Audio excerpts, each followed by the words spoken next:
It was supposed to be a simple plan: ditch the old leader, change a few unpopular policies and call a quick election. Instead, the polls suggest Julia Gillard could become one of Australia's shortest-term Prime Ministers. That's nice. She's been blow-dried and made over, but no amount of restyling can gloss over the rather brutal way she oversaw the political execution of her predecessor.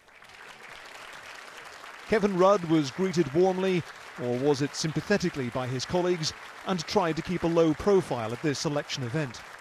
But such is the backlash over how he was treated that Ms Gillard had to stage an awkward photo opportunity to show they were still on the same side.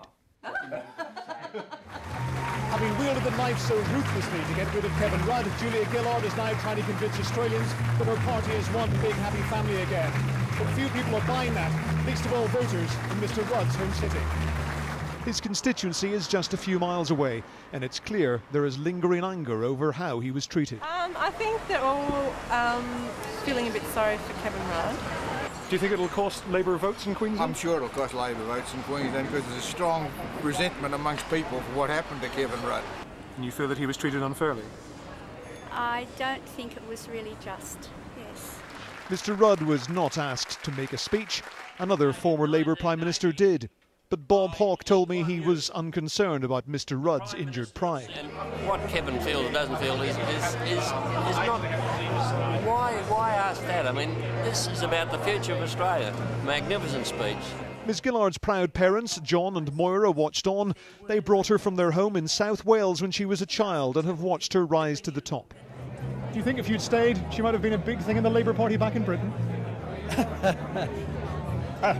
I was always a Labour man, and I followed, it's genetically coded.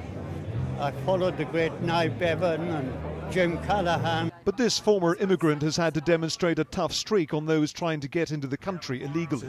And stop the boats.